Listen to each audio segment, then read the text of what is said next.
Welcome to ILTV's Israel Daily. I'm Aaron Porras, and coming up in today's newscast, emergency rescue efforts in Miami come to a close after 2 weeks of tireless work. Meanwhile, Israel's COVID cabinet outlines its latest responses to the virus. And finally, a whole new section to the Western Wall tunnels finally set to open to the public.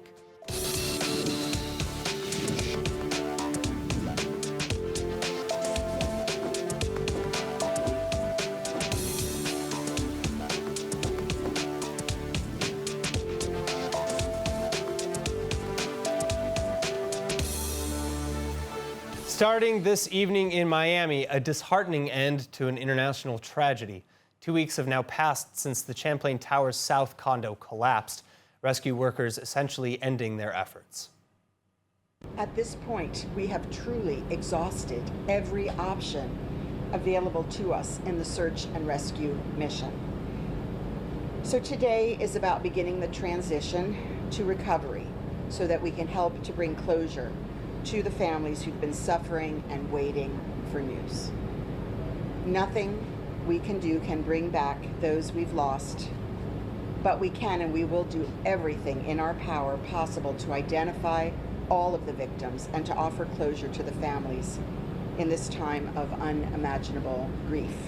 The announcement today comes as a result of a consensus by those closest to the rescue efforts that the possibility of someone still alive is near zero.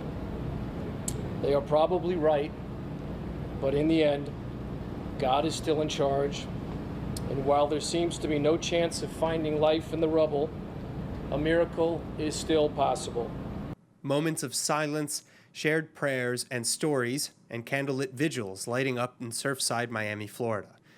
Rescue workers admitting that at this point, the chance of finding a survivor is effectively nil. As it is, after initial hours of the search, not one victim pulled from the wreckage found alive. And the death toll now standing at 54, with 86 left unaccounted for. Though investigations are ongoing to confirm that those listed as missing are indeed under the rubble of the 12-story seaside condo. Meanwhile, engineers hired by the city are conducting days of tests on the nearby Champlain community towers, which were built around the same time and with similar designs. So far, though, president of the Champlain Towers North Condo Association, Naum Lusky, is insisting that everything is fine.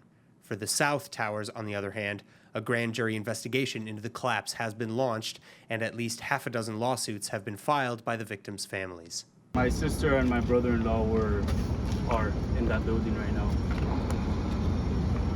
You'd never expect to be put in a place like this overnight. I got the news at 3 in the morning the day of. And I couldn't believe my eyes when I saw this. You can't express what emotions you feel. Angry, you're sad. You can't express what all the families in there are going through. God bless you, and may God give you strength.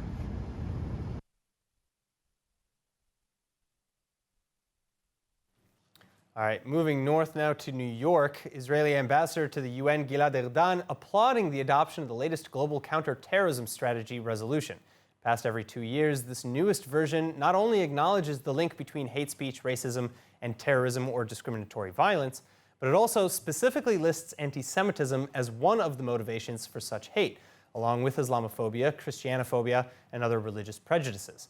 And Erdan, in hailing the inclusion, noting that New York has been a particular hotspot for such violence, with a rabbi having been stabbed just last week. But here to discuss further, I'm joined by acting Israeli Consul General in New York, Israel Nitan.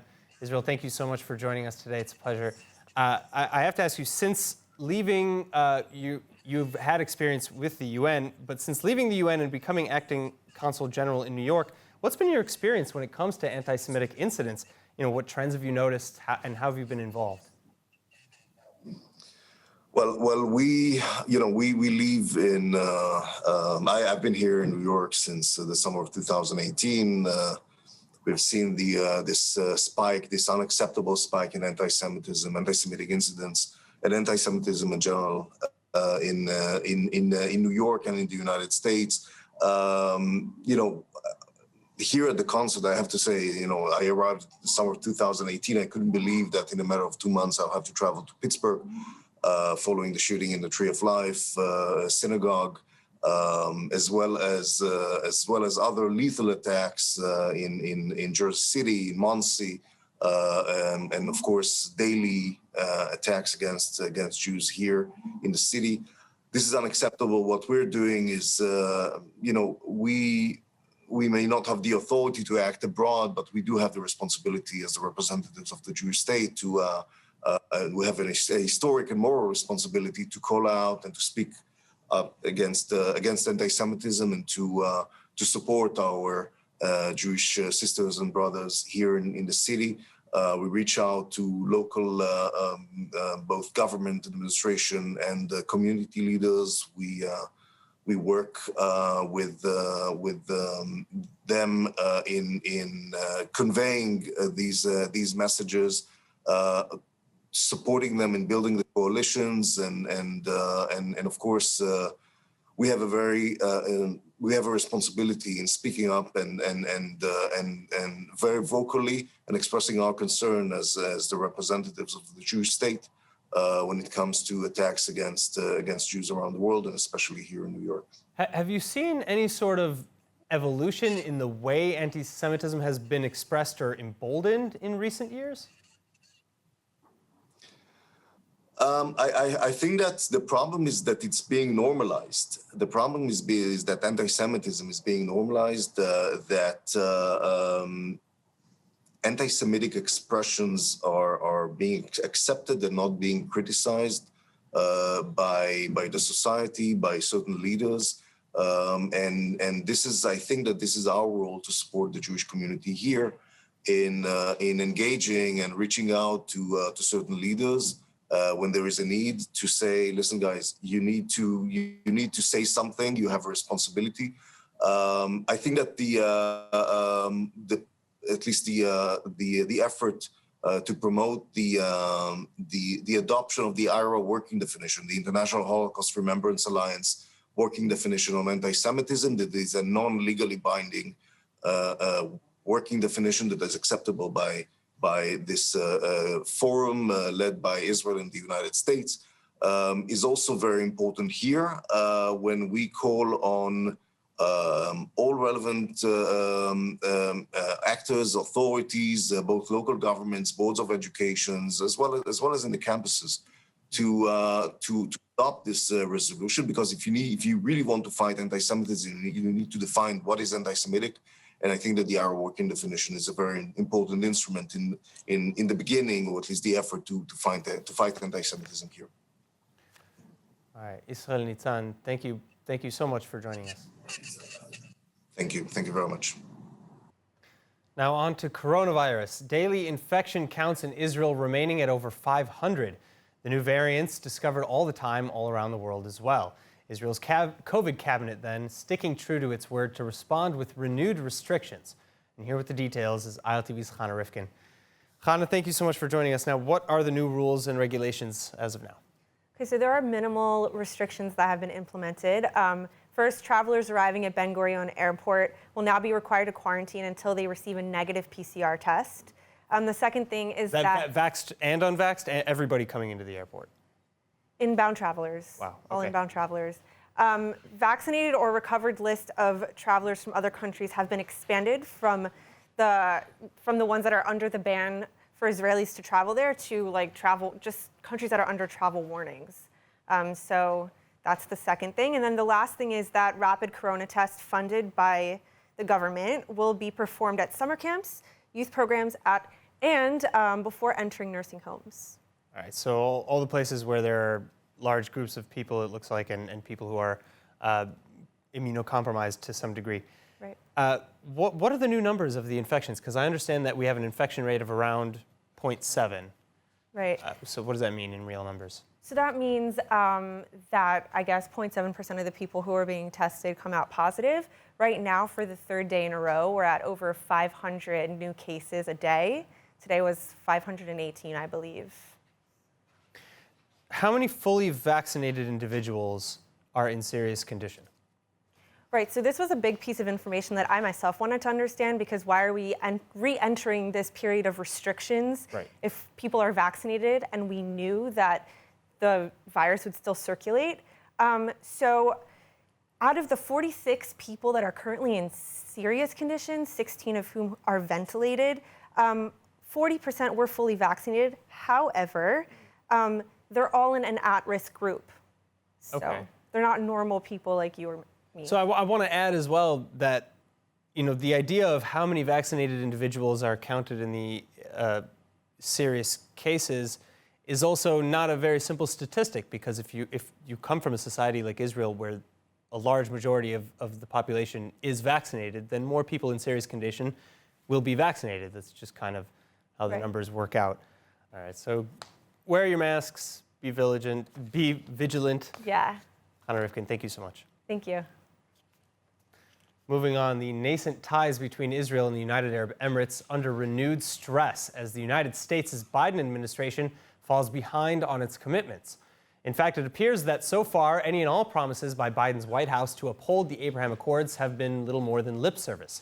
And an investigation by Globe's Israel revealing some of the reasons why. For starters, the Abraham Fund, which was operational by October 2020, was intended to inject billions of dollars into developing economic cooperations between the parties to the deal. But D.C. has yet to allocate any money for the fund from its budget. Additionally, shortly after Biden's swearing in January, the head of the Abraham Fund, Rabbi Ariel Lightstone, resigned, and a replacement has yet to be appointed. Moreover, senior White House and Israeli sources are both confirming to Globes that the fund has now been frozen indefinitely from the United States' end, with U.S. reports explaining that the White House is more interested in pushing the diplomatic dimensions of the deal. This in addition to the Biden administration's current focus on recovering from the COVID-19 crisis. Meanwhile, various attempts between Israel and the Emirates to replace the fund themselves failed to gain momentum, especially after recent snafus, including Israeli Foreign Minister Lapid reportedly upsetting Emirati investors by refusing to meet with them during his recent visit. This plus controversy over the completion of the Europe-Asia pipeline and more. In other news, Finance Minister Avigdor Lieberman is announcing that he's going to cancel daycare subsidies for children of full-time yeshiva students. This means that only families in which both parents work part-time will be eligible for the 1,000 shekel monthly benefit. But of course, while this is just one of Lieberman's campaign promises, the change puts the coalition in a bind, with Prime Minister Naftali Bennett, Interior Minister Shaked, and Justice Minister Sar having promised not to hurt the Haredi public. In any case, ILTV's Asaf Nissan joins me in the studio with the analysis. Asaf, thanks so much for being here. What does this new law mean for the Haredi public in Israel? So up to now, the Haredi public in Israel used to live on one thing. They used to live on the budgets they used to get every month from the government, but the condition was that one of the parents had to work. Thus, mostly the women used to work, and a lot of men were full-time yeshiva students, kept getting the grants. That's pretty much changing now, since Lieberman wants them both to work, which means under 24 hours a week of work or study via a university or vocational schools. Those are the options that will grant you the benefit. Otherwise, you're going to have to prove, I don't know, maybe you're like a really high, one of the generation rabbis. I see. All right, so how does this law affect other people? Because I know that the law itself doesn't specifically target Haredim. It hurts them most, possibly, but who else does this affect? This affects some of the low-income families with a lot of children. Honestly, it also takes you back even to '96 when Netanyahu was the prime minister. This is one of the first laws he passed during his time in the government, because he wanted to encourage labor, thus meaning that low-income families and families with a lot of kids, at the end of the day, would have to support their kids. And sometimes, having a job that doesn't always give you the time or doesn't pay well enough puts you in a bind. So what are some of the arguments for this, for the supporters, critics, pros and cons? So pretty much it's going to be, for now, mostly what we're seeing also is a lot of support from the Israel Beitenu party itself, which is supporting now the integration of Haredim in the labor force, integrating them in the army, integrating them pretty much in the Israeli society, finally relieving kind of a pressure that is felt from the Israeli public. But nonetheless, you can see on the other hand that it does hurt the effect that already is going on in the public. A lot of Haredis these days work. The high-tech industry is filled with them. Yeah, and there's been a really concerted effort, especially in the last 5-6 years, to introduce more ultra-Orthodox into high-tech and into all sorts of different... They were all building special programs for them, special conditions. There's even places in Jerusalem that are destined for Haredis, especially to work under conditions they can also be in the yeshiva. So how are people in general responding to this, though? So it depends, of course, on the sentiment, but most of the public, I feel, is very in the middle, because on the one hand, they're happy that the Haredim are finally not going to be budgeted anymore, and those funds can go somewhere that's needed even more. But on the other hand, there are those who think that it does hurt the integration, because as you can see, a lot of them do work, and a lot of them do want to integrate in the public, and don't want to be a burden on the children anymore. It's an attack on them almost, for no Exactly. reason. It unifies them to a cause against it. It doesn't help. All right, so my final question is, can the coalition handle this many controversies? Because it seems like just one in a long series of topics that they cannot agree on. It's true. We've seen it with the family unification bill that fell. We've seen it through other diplomatic responses and decisions made by the government, i.e. Ayelet Shaked and Benny Gantz, that we're talking about the settlements. It doesn't end, but in the end of the day, we're talking about a government that's filled with different parties, different perspectives. You cannot be more certain there's going to be no other controversies. But again, time will tell. Maybe they're just finding their footing around each other. Exactly. It's the 101st days. Still have enough time. All right, Asaf Nissan, thank you so much for your analysis. Thank you so much. And now the Israel Antiquities Authorities and Western Wall Heritage Foundation providing visitors to the Holy Land with a new adventure through the Western Wall tunnels, the most luxurious section unearthed in the tunnels to date. Hannah Rifkin, again, with the details. A grandiose hall in the Western Wall tunnels just west of the Wilson's Arch and Temple Mount was discovered some time back. But over the next few weeks of summer, the section finally becoming accessible to the public. Then, combining remnants of a few time periods, including Hasmonean, Herodian, and Roman, this new tour is seriously amplifying visitor experiences through the newly discovered layer of the Jewish story. Mordechai Soli Eliav, chairman of the Western Wall Heritage Foundation, likewise saying the discovery expanding on the, quote, complexities of Jewish life during both the Hasmonean and Roman periods. אנחנו נמצאים עכשיו בעצם בתוך אולם מפואר ששימש כטרקלין לאירוח של אנשי מועצת העיר והאורחים המכובדים שלהם לפני העלייה להר הבית. ושאלת השאלות מה עשו בו.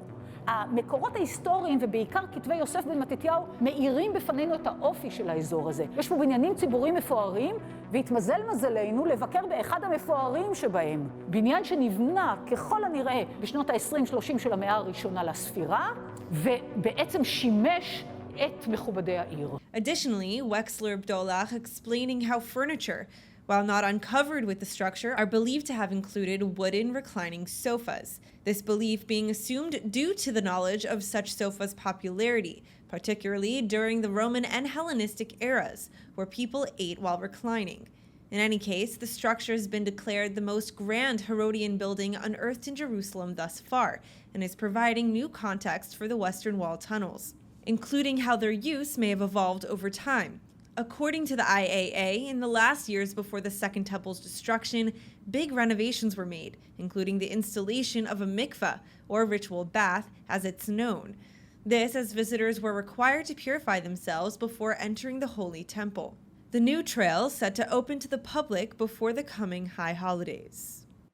Now, you may have already assumed this, but the best way to communicate is through dialogue, of course. So what do you do when speaking a second language, like Hebrew, and the way that you want to express yourself is beyond your ability?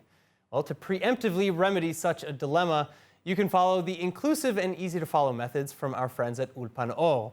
And joining us with the details are Orly and Yoel Ganor, co-founders and CEOs of Ulpan Or. Yoel, Orly, thank you both so much for being with us today.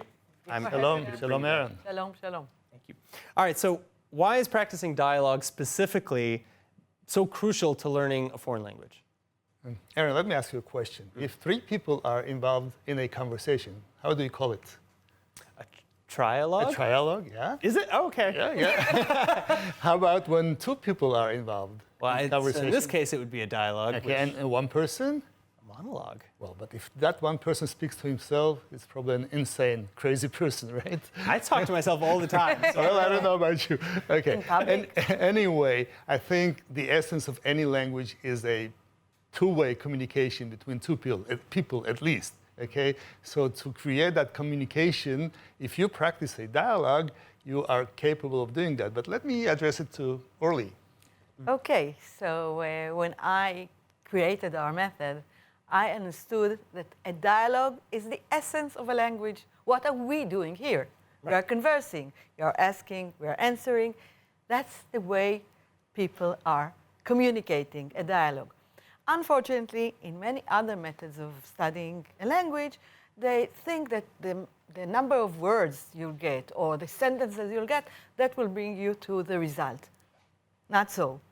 The natural way of conversing is the way. And as a proof, now that we are getting people in our branches in Jerusalem and Tel Aviv for the Flavor of Israel course, people are coming out of our study room and going out to the market on different places and speak on their second day. So how do you include dialogue specifically into your curriculum? We present our materials in a form of online ebooks, which contain video clips, audio clips, texts. And when you are exposed to that content and you repeat the content, then this content becomes alive for you, and you're able to use it in real-life situations, right, Orly? It's similar to a child when he listens to the same thing again and again, and suddenly you hear him say sentences and you say, oh, wow, that's a genius. No, he's not a genius. He just heard it so many times. If you do it intentionally, it works. All right, so where can the viewers find these clips? I think is okay, so one of the pressing questions. Yeah. We believe in this so much that we decided to present to the ILTV viewers, you dear viewers, our short dialogues on a weekly basis on Thursday. Yes. We'll have a special dedicated corner to these dialogues. And even if somebody doesn't know Hebrew at all, these dialogues have subtitles in English, in Hebrew, and phonetic subtitles. So even if you're a total beginner, you can watch those and enjoy and actually learn Hebrew. So we're starting with some base grammar and building up from vocabulary. There. Yes, exactly. All right, well, I'm very excited. And you're excited too. You'll be exciting. Thank you very much. I appreciate that. So are you. No, we need to see these clips, and so I think I think at this point we should turn to one of these incredible clips. Hopefully, the first of many Hebrew learning segments here on ILTV. Thank you. Of course.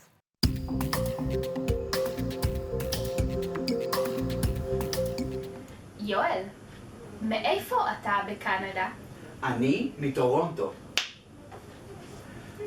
מאיפה את בישראל? אני מירושלים. את מבינה אנגלית? כן, בטח. אני מבינה אנגלית. אני מבינה גם קצת יידיש. ואתה? אני מבין הרבה יידיש, אבל מדבר רק קצת. אני מבינה. אורלי, בת כמה את? אני בת 21. בן כמה אתה? אני בן 24. סבבה. All right, Yoel and Orly Ganor from Ulpan Or.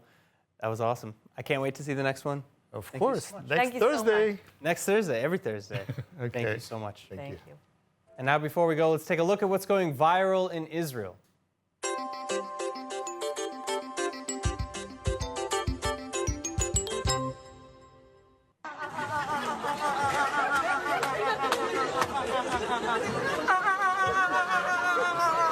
Not sure what I'm seeing here.